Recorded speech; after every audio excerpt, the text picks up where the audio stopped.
Oi, gente, tudo bem? Esperando as pessoas se conectarem aqui. Deixa eu ver se eu consigo colocar aqui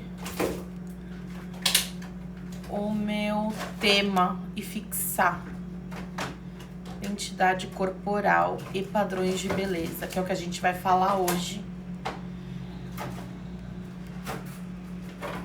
Ai, quanta gente legal entrando! Se não tivesse barulho aqui, ia ser perfeito. Não consegui. Consegui. Tudo bem, gente? Boa noite. Pra quem não me conhece, eu sou a Fernanda Brito.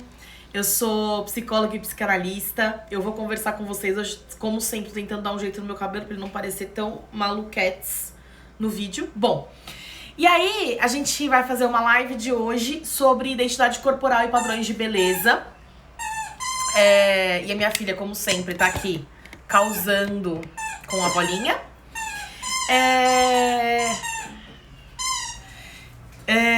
Gente, então vamos lá. Por que a gente teve essa ideia de falar sobre esse tema hoje?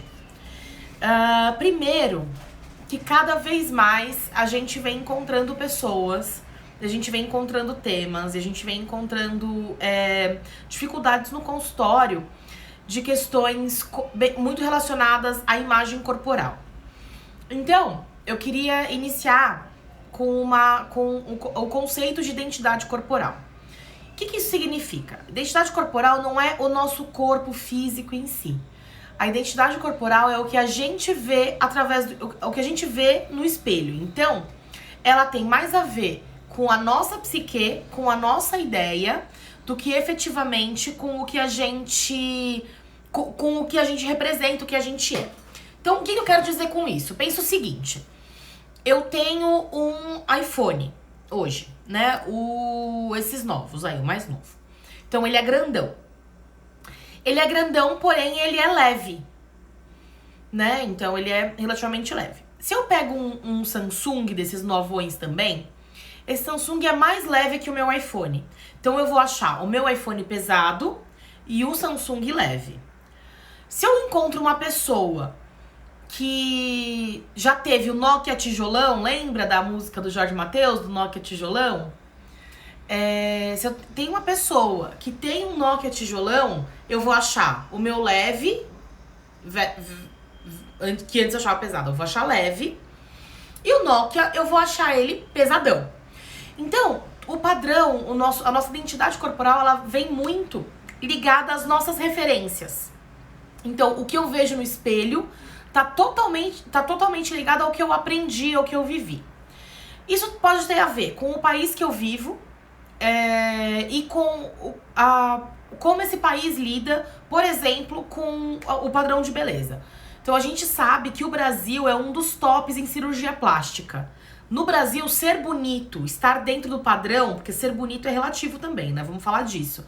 Mas estar num corpo padrão é muito importante. Então, a quantidade de mulheres que a gente vê morrendo em mesas de cirurgia, tentando fazer uma lipo antes de 6 meses tentando fazer uma lipo antes de completar 6 meses da lipo anterior, não tá escrito, né? Então a gente sabe que isso acontece, a gente vê isso no jornal direto. Por quê? Porque é muito importante a gente estar no padrão de beleza. Gente, vocês estão me ouvindo direito, me vendo direito, tá tudo certo? Eu acabei nem perguntando, mas acho que vocês já teriam gritado, né? Se alguma coisa estivesse acontecendo. Gritem, por favor. E eu tô vendo que vocês estão vendo meu ring light aqui nos meus olhos, mas é porque eu tô muito blogueirinha. Então vamos voltar aqui, certo? Então tá bom, obrigada, tá? Então vamos voltar aqui. A gente vive num país que é muito importante estar dentro do padrão de beleza, é muito importante ser bonito. E pode ser por várias razões, né? Pode ser porque somos um país tropical, né? Abençoado por Deus e bonito por natureza. Pode ser porque fomos colonizados pelos portugueses lá atrás e as nossas mulheres... Obrigada, Cris. E as nossas mulheres, elas sempre foram usadas como símbolos sexuais ou como objetos sexuais, na verdade a palavra é essa, né? Desde sempre, as brasileiras foram usadas para satisfazer a sexualidade dos portugueses. Então, desde sempre a gente carrega tudo isso.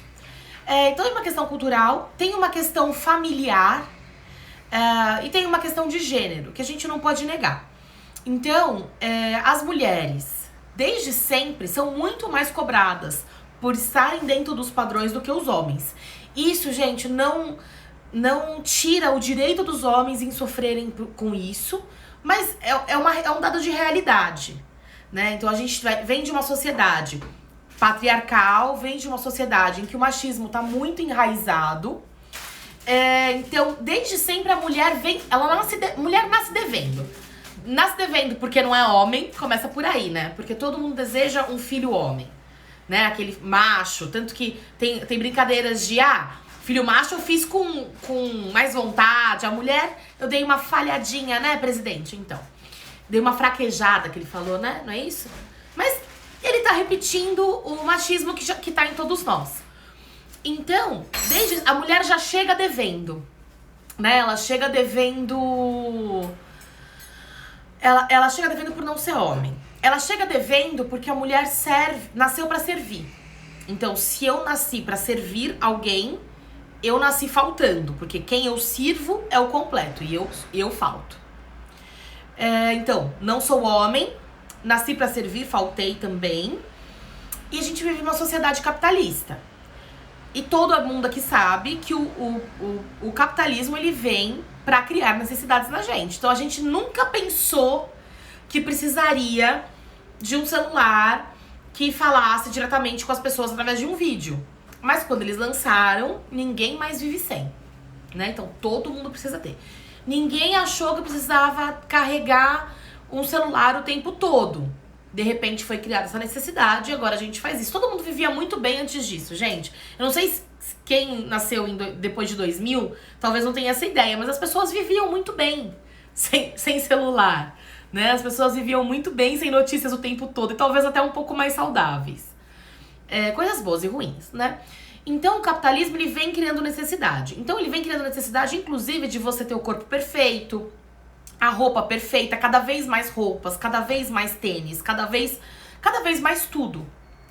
E ele imputa na gente o quê? Uma falta, né? Então a gente, de novo, estamos faltando. O que a gente precisa entender é que a gente não nasceu odiando o nosso corpo. A gente aprendeu a odiar o nosso corpo com o tempo. E como isso acontece? De novo, capitalismo, machismo, sociedade patriarcal e muito relacionado com a nossa família. Como a nossa família lida com o corpo também. Então, uma mãe que vive de dieta possivelmente faz uma filha insatisfeita com o próprio corpo, né? Essa filha se espelha nesse modelo. Uma mãe que não gosta do próprio corpo ensina um filho a não gostar do próprio... Desculpa, gente, se falhou aí.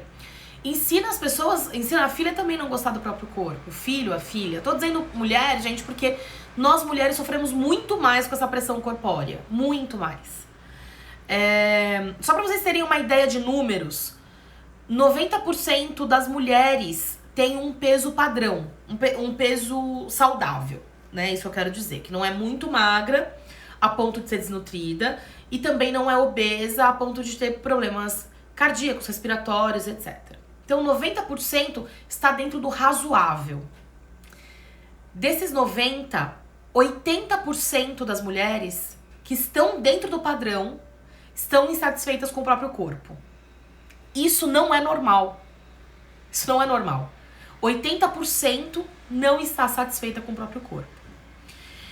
E aí a gente pode pensar em várias coisas, né? Eu tava falando da influência da mãe, e eu lembrei que muitas mães, quando a filha entra na adolescência, por várias razões, né?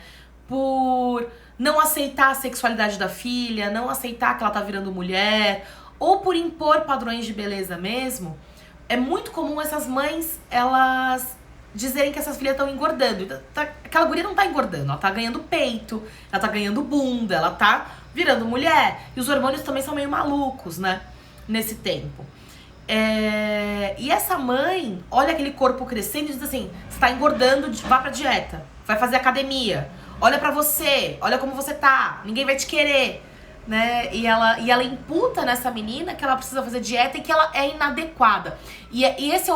Essa palavra é importante. O quanto a mulher se sente inadequada naquele corpo. Aquele corpo não serve, aquele corpo não cabe na sociedade, aquele corpo não vai ser aceito. Enfim. Então, aí tem a mãe que não aceita a sexualidade, tem a mãe que não entende que ela tá ganhando corpo, né? Então não entende que aquilo, acha que tá engordando mesmo e impõe a dieta, né? Impõe a restrição. E falando nisso, eu acho que é importante a gente pensar também nessa restrição alimentar. Porque a maior parte dos transtornos alimentares, eles também impactam mulheres. E aí, né, entendo por quê, a gente já passou por isso. Mas pensando que a restrição alimentar, ela não é saudável. A restrição alimentar, se tiver nutricionista aqui no grupo, pode compartilhar dessa ideia comigo. Eu acho que vocês falam melhor do que eu, nesse sentido. Mas a restrição, já foi comprovado em testes em ratinhos que os ratinhos mais estressados comem mais. Os ratinhos com maior tempo de restrição, quando recebem o alimento, eles comem muito mais do que o ratinho que come que tem acesso àquele alimento aos poucos. Então, o que isso quer dizer? Isso quer dizer que a restrição que a gente faz é mais um abuso, uma agressão ao nosso corpo do que efetivamente algo para ajudar a nossa saúde. Isso é importante também nos transtornos alimentares, porque o quanto a gente quer chegar no ideal e o quanto a gente quer agredir o nosso corpo, né? Aquele corpo que a gente não gosta, aquele corpo que é inadequado, aquele corpo que não serve, aquele corpo que não cabe, aquele corpo que ninguém vai querer, né? Porque também tem muito dessa fala do ninguém vai te olhar, ninguém vai te querer, você não vai ser aceita se você tiver nesse corpo, né? E de novo, tô falando no feminino porque... Obrigada, Lê! Eu tô falando no feminino porque isso impacta muito as mulheres, né? Numa maioria, impacta muito as mulheres. Não que isso não aconteça com os homens. Então, de uma certa forma, a gente nasceu e foi ensinada a odiar esse corpo. E o que a gente faz com isso? Né? A gente parte para os extremos. A gente parte para agressões. A gente parte para uma autoestima baixa. E assim, né, gente? Parece que o tema autoestima é pouco falado até pelos psicólogos porque virou meio clichê, né? Então, ou tem autoestima ou não tem autoestima. E não sei se passa exatamente por aí. Não tem autoestima, só autoestima baixa, autoestima alta. Tem um gradiente aí, né? Então, como eu me sinto quando estou nessa situação, como eu me sinto quando estou naquela situação, quando eu me sinto quando posto a prova, quando eu me sinto quando me olham. Então tem um gradiente dessa autoestima que tem a ver, que vem atravessada pelo nosso corpo, né? Vem atravessada pelo lugar, como a gente vê o nosso corpo. Então assim, aquilo que a gente vê no espelho, e é importante vocês perceberem, não é a realidade. E é muito engraçado porque... Engraçado não, né? Nada de engraçado. É interessante porque muitos estudos dizem... Tem um estudo que fizeram, não sei detalhes, depois posso até passar pra vocês, que agora eu não vou lembrar todos os detalhes do estudo, mas que tinham pessoas com transtornos alimentares e pessoas com não transtornos, né? Que não tinham esse transtorno, e uma porta. E aí perguntavam pra essa pessoa com transtorno: você acha que aquela pessoa passaria naquela porta? Aquela pessoa passaria. E aquela passaria também. E aquela outra passaria. E você? Eu não passaria.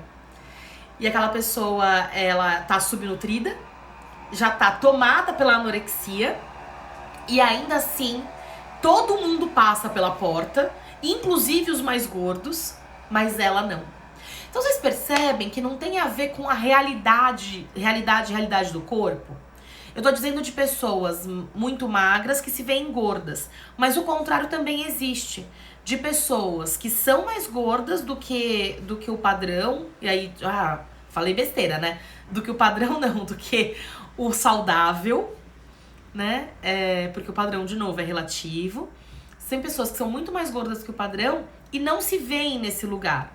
Porque não se olham, porque não consegue encarar a realidade, porque aquele corpo é um sintoma de coisas que ela vem passando, ou come muito por conta de estresse, come muito porque precisa devorar, enfim. Então a gente tem aí várias razões, vários lugares que entram essa comida, né? Então também existe essa distorção. O corpo, de novo, o que a gente vê no espelho tem a ver mais com a nossa psique do que com a realidade, o tamanho do nosso corpo. Quantas vezes vocês já não olharam uma amiga e falaram assim, nossa, a sua roupa não vai servir em mim nunca. E a amiga olha e fala assim, gente, óbvio que vai, a gente tem o mesmo corpo, imagina. Você é muito mais magra, né? Ou você tem muito mais peito do que eu. Não tenho peito nenhum, né? Então, porque a gente se vê de onde fala a nossa autoestima. Ainda bem que você perguntou isso, a Lê perguntou assim, o comer demais pode estar ligado à ansiedade? Pode. E eu queria falar um pouco sobre a comida.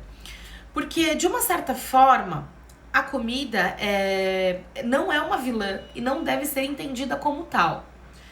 É o contrário, é a comida que faz com que a gente se alimente, tenha nutrientes e consiga fazer as atividades básicas. Mas desde muito cedo, a comida tá ligada a amor. Porque qual é o nosso primeiro acesso à comida? A mãe. Seja dentro do útero, seja através da amamentação. Hoje tá difícil. Seja através da amamentação. Então, a comida desde sempre tá ligada a amor. E é muito difícil a gente desmembrar tudo isso.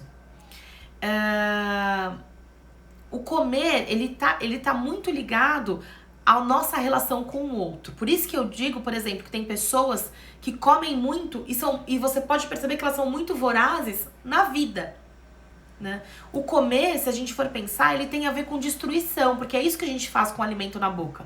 A gente coloca o alimento na boca e a gente destrói o alimento para aí sim introduzir e aí a gente fazer a digestão e também transforma esse alimento em outras coisas, né? Em nutriente, em cocô, enfim, outras coisas. Então, o alimento ele tem a ver com como a gente lida com as pessoas, como a gente vincula, né? Como a gente se vincula com o mundo. Então, ou eu não como porque o não comer me torna mais magra, né? Ou eu não como porque é isso que estraga a minha vida e é por isso que eu não consigo coisas. Ou até o contrário, eu como muito porque engordando eu sou vista, eu como muito porque é onde eu consigo colocar minha voracidade, eu como muito porque faltam coisas que não é no estômago que falta, é na vida, mas faltam coisas e a gente não consegue fazer essa ligação do que falta e aí come. A ansiedade, ali aproveitando a sua pergunta, a ansiedade, ela tem a ver com algo que a gente não consegue controlar, né? Então, a gente não tá falando de ansiedade de ir pra uma excursão de escola, né? Aquela ansiedade gostosa, né? Que a gente acorda mais cedo pra ir pra excursão. Não é disso. A ansiedade que a gente tá falando hoje em dia, que a gente fala hoje em dia, é uma ansiedade muito mais grave. É uma ansiedade de não conseguir respirar, uma ansiedade de achar que você vai morrer, uma ansiedade do coração bater mais forte, uma ansiedade muito mais grave. Essa ansiedade mais grave, ela tá diretamente relacionada com coisas que a gente não controla. Então, eu não consigo controlar, fico ansiosa. Por que tem muita gente que tem pânico de avião? Porque é um dos poucos meios de transporte que tem um controle que a gente não pode fazer absolutamente nada. O que aquele piloto fizer tá na conta dele, porque não sei, né? Até quem é piloto, que está dentro do avião, pouco pode ajudar. Né? Pouco pode ajudar o piloto que pilota o avião em si. Então, como a ansiedade tem a ver com o que eu não consigo controlar, a comida eu controlo. Então, a comida é algo que eu sei exatamente o que vai acontecer com ela, o que ela vai me fazer, o que ela vai me causar. Então, tem a ver com ansiedade, sim. Tem outra coisa que a comida tem a ver, que é com prazer. Que com a nossa falta de controle do prazer. Então, por exemplo, eu gosto muito de chocolate. Então eu como chocolate todos os dias, 3 vezes por dia. Gente, fatalmente isso vai fazer mal, né? O açúcar, ele não é um vilão, mas o açúcar vicia. Isso já foi comprovado. Açúcar vicia. Quanto mais açúcar eu como, mais açúcar eu quero comer. E todo o excesso gera algo ruim no nosso corpo. Todo o excesso gera algo ruim no nosso corpo. Enfim, então comer chocolate 3 vezes por dia, todos os dias, isso vai me afetar negativamente. De uma certa forma. Mas é tão gostoso. Ai, que delícia comer chocolate. E qual é o problema de não comer? Não come hoje. Come daqui uma semana, come daqui 3 dias, ou amanhã, um hoje, um amanhã, né? E aí você vai controlando a partir disso. Mas por que não dá pra fazer isso? Porque é só essa nossa ânsia por prazer, né? Então, prazer, prazer, prazer o tempo todo. E a gente não conseguir dizer assim, cara, não, eu vou ter esse prazer daqui a pouco, mas não agora. Isso também pode ter uma questão cultural, porque, querendo ou não, a gente vem de uma cultura de escassez. A gente vem de uma cultura que hoje tem na mesa, amanhã eu não sei se vai ter. Então vamos comer tudo, né? Quantas vezes vocês não têm, posso dizer porque venho de família nordestina, quantas vezes vocês não vêm a mesa cheia e tem que comer aquilo hoje, porque eu não sei se vai ter comida amanhã, né? Então a gente vem de uma cultura de escassez. Que é essa cultura do vou comer o chocolate hoje, o prazer hoje, porque amanhã eu não sei se vou ter. Então, o quanto a gente também não tem que colocar na nossa cabeça que pode ser que hoje tem, amanhã vai ter também. Se não tiver, depois de amanhã vai ter. E tá tudo bem, é um prazer controlado. Tô falando do prazer da comida, mas também tem o prazer do corpo magro, né? Então, o quanto essa pessoa vai vendo esse corpo diminuir e o quanto ela vai sentindo prazer nesse corpo diminuindo. O ponto disso é ela não conseguir parar de diminuir esse corpo, ela não conseguir parar de sentir esse prazer, né? E aí ela sempre vai se sentir muito maior do que ela realmente tá, né? E aí diminuindo, diminuindo, diminuindo a ponto de, né, quase virar um papelzinho. Isso também tem a ver, né? Como talvez o obeso também tem uma necessidade de olhar, o magro, muito magro, tô falando de uma anorexia, tá, gente? Não tô falando de magros de uma forma geral. Tô falando de transtornos mesmo. O quanto esse magro, magrinho, quero diminuir, também não quer assumir. Também é uma necessidade de olhar, mas ela entende de um outro jeito, né? Então, essas coisas todas a gente precisa pensar, a gente precisa elaborar, porque isso impacta diretamente no que a gente vai pensando, diretamente em como a gente lida com o nosso corpo, diretamente como a gente lida com a comida. E aí, falando um pouco de padrões, eu pincelei e acabei não encerrando, é que o quanto é importante a gente entender que os padrões vão mudando ao longo do tempo e nos lugares que a gente visita. Então, Marilyn Monroe estava longe de ser a magra de hoje em dia. E ela sempre foi, ainda acho que é, um sex symbol. Hoje, qual é o nosso sex symbol? Gente, é que eu tô meio por fora de modeletes, mas Gisele Bündchen, na minha época, era, quando ela surgiu, ela foi tida como a mulher mais sexy do mundo várias vezes, a mulher mais bonita do mundo várias vezes. E a Gisele é super magrinha, né? Não tão magrinha para um padrão modelo, né? Porque ainda assim ela tem peito. Então, olha o padrão que a gente vem criando, né? Um padrão de uma magreza que não é saudável. E esse é o ponto, né? Mas não só isso. A gente tá falando que existe um padrão de corpo, que existe um padrão de beleza. E quem não está nesse padrão de beleza é feio. E esse é um problema. O que isso quer dizer? Pensa lá, não sei se vocês vão lembrar, do Patinho Feio, da história do Patinho Feio da Disney. Tenho várias coisas pra falar sobre a Disney, mas hoje eu só vou falar do Patinho Feio, porque tem muita história da Disney aqui pra gente criticar juntos. A história do Patinho Feio é assim, era um patinho que era cinza, no meio de patinhos brancos, né? Com o tempo, esse patinho começou a achar que ele é diferente, né? Se eu sou diferente, eu sou feio. Notem isso, se eu sou diferente, eu sou feio. E esse patinho fica lá, nossa, eu sou muito feio, nossa, patinho, como você é feio e tal, sou feio e tal. E aí esse patinho encontra um outro grupo de patinhos também cinzas, como ele. E aí ele se junta com esses patinhos cinzas e falam, ai, agora que eu sou igual a esses patinhos cinzas, eu sou bonito. E essa história é problemática por várias coisas, mas uma delas é porque ela passa a impressão para as crianças, e aí para nós adultos também, que se eu for igual, eu sou bonito, se eu for diferente, eu sou feio. E aí pergunto para vocês, quem é igual? Né? A Gisele Bündchen tem uma gêmea, inclusive, que não é igual a ela, né? Porque elas são bifitelinas, inclusive. Oi, Vi! Então, uma coisa que é importante a gente pensar é que esse padrão é para muito poucos. Branca, alta, magra, com peito e bunda, peronomútil, cabelo liso.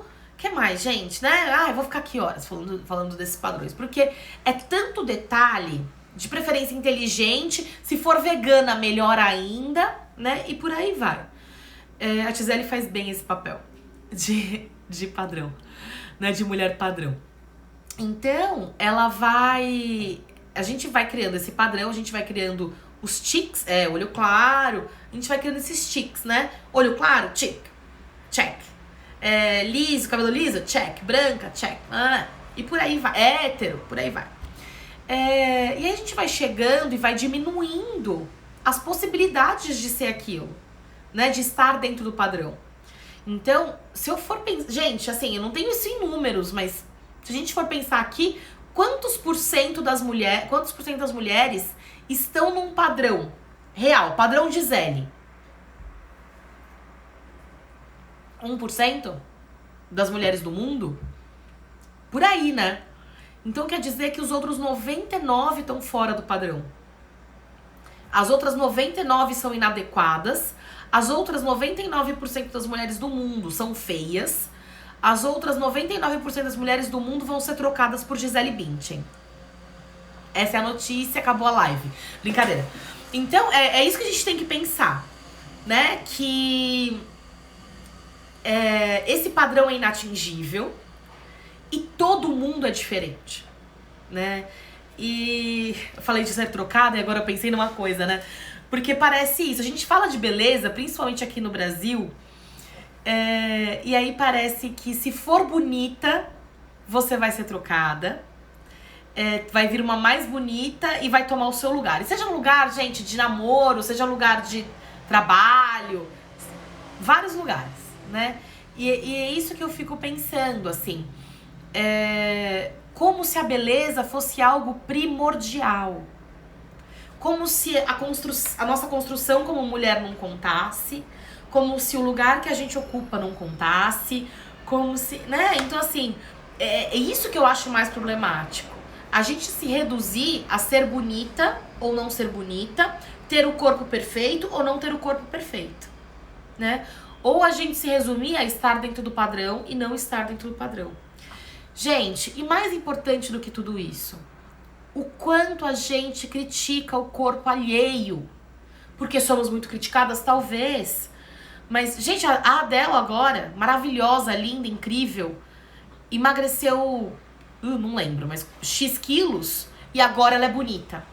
Nossa, como a Adele tá linda, você viu? Agora ela tá perfeita. A mulher ganhou não sei quantos Grammys e agora estão falando que agora que ela tá magra, ela tá perfeita? É sério? Né? Então quer dizer que ela ser magra é mais importante do que ela ser uma cantora incrível? Ou tem outras pessoas que fazem o seguinte, né? Pegam uma foto da Adele magra e uma foto de rosto da Adele e fala assim, sempre foi linda.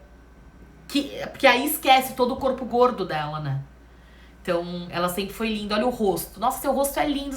Nossa, você é tão bonita, você tem um rosto tão bonito, né? E eu acho que isso é importante a gente pensar. O quanto a gente vai olhando para as outras mulheres e criticando o corpo delas, primeiro como se a gente tivesse esse direito, porque parece que o corpo de mulher é público e não é. Se grávida então, amor, ferrou, porque até na sua barriga as pessoas colocam a mão sem te pedir. E falou que é carinho. Então, o quanto a gente critica o corpo de outras mulheres, o quanto a gente olha pra outra mulher, a primeira coisa que a gente olha é o corpo, né? Então, tiraram uma foto da Paola Oliveira lá na praia, né? E assim, nossa, como ela tá bonita, nossa, como ela tá feliz, nossa... Não, nossa, quanta celulite. Nossa, tá vendo? Magra também tem celulite. A menina da novela tem celulite. Por um lado, dá até um negócio no coração de assim, nossa, então as revistas mentem pra mim e todo mundo tem celulite, ufa. Por outro lado, será que é só isso que a gente pode olhar? Será que a gente tem o direito de ficar observando o corpo alheio e dando opinião ainda sobre o corpo alheio? Será que esse é o nosso lugar? E aí a gente vai pensando que as pessoas fazem isso com a gente, mas a gente também faz isso com as pessoas. E é isso que a gente precisa parar. A gente precisa parar de olhar pra uma mulher e sentir no direito de olhar o corpo dela. Gente, e sendo bonito ou sendo feio, elogiando ou criticando, né? Não diminuam as mulheres, não se diminuam a um corpo. Isso é muito pouco.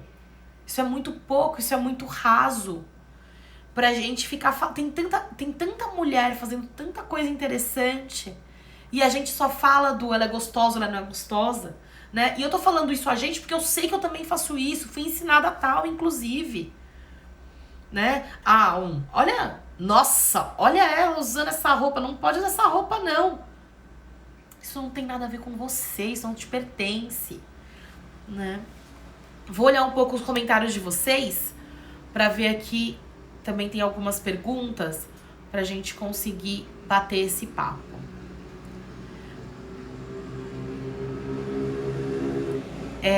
A Tati tava falando sobre a bariátrica e eu acho que isso é uma coisa importante, né? O quanto a gente vê, as psicos que estão aqui podem até compartilhar comigo, o quanto a gente vê paciente no consultório dizendo que a partir do momento que fizer a bariátrica e for magra, todos os problemas vão estar resolvidos. Então ela não consegue emprego porque ela ainda não fez a bariátrica, mas quando fizer ela vai conseguir.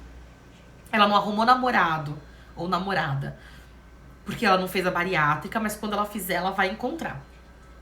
E aí ela vai delimitando como se toda a solução dos problemas dela fossem através do corpo magro. Então uma pessoa com corpo magro consegue tudo. E a gente sabe que isso não existe, a gente sabe que não é assim. E a frustração pós-bariátrica, ela é muito pior, né? Porque aí tem também uma ilusão de que vai fazer a bariátrica e vai ser a pessoa mais desejada da Terra. Porque todo gordo acha que o magro é muito mais desejado, né? E a gente sabe que não é assim. Então tem uma guria que eu sigo... Ah, que saco, hoje minha memória não tá boa, gente, desculpa. Depois eu falo, juro, me perguntem que eu digo. Uma guria que ela é fora do padrão da magreza. E ela fala especificamente disso. E ela fala, olha, quando eu era magra, as pessoas chegavam em mim na balada. Mas elas só queriam o meu corpo. E aquilo me assustou num nível. O que ela me falou me assustou num nível. Porque parece que só as pessoas magras são desejadas. E a gente sabe que não é verdade, né? Parece que o ser magra, você é muito... A balada inteira olha pra você. E não, né? Vocês sabem que não. Que nem quando a Gisele Bündchen, já que eu tô falando dela. A Gisele Bündchen chega na balada, dependendo de qual balada ela tiver, ela é só mais uma. Talvez se ela viesse aqui pra São Paulo, uma balada...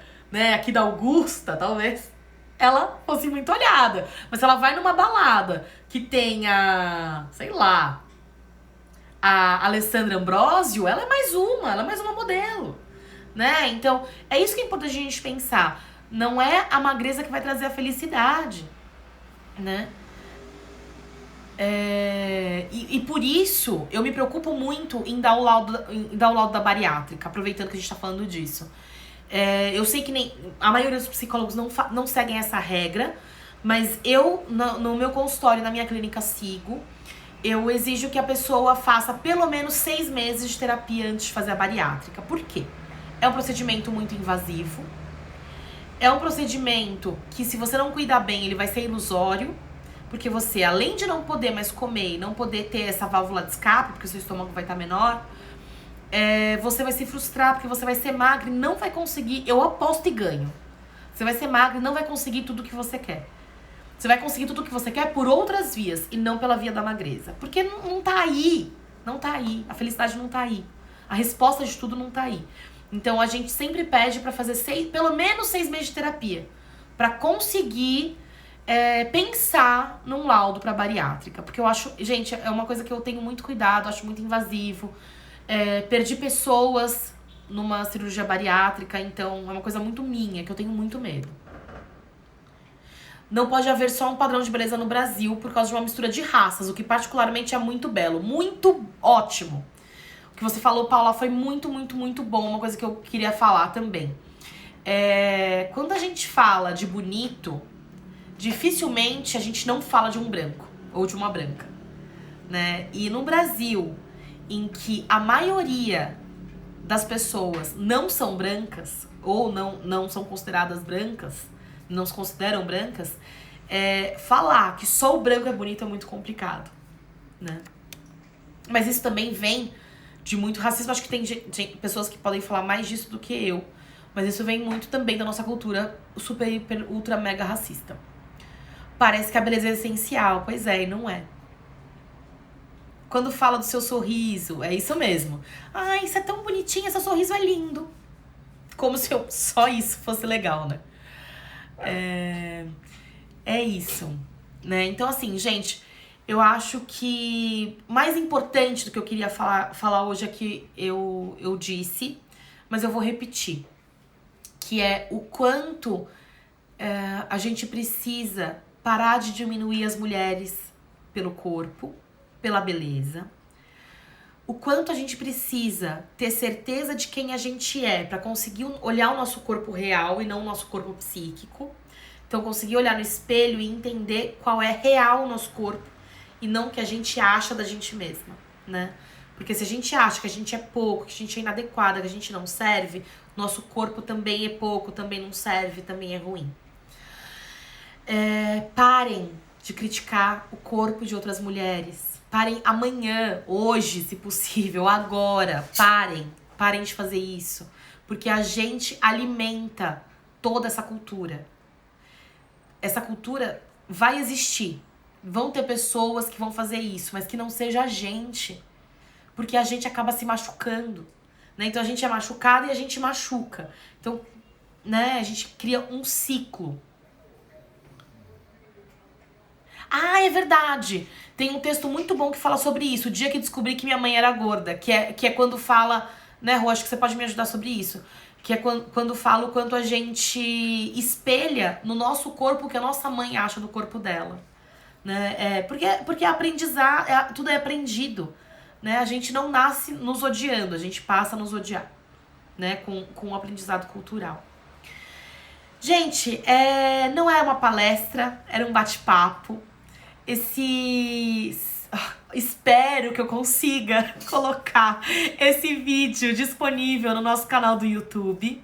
Então vai ficar disponível 24 horas nos stories do Insta do @divapraelas.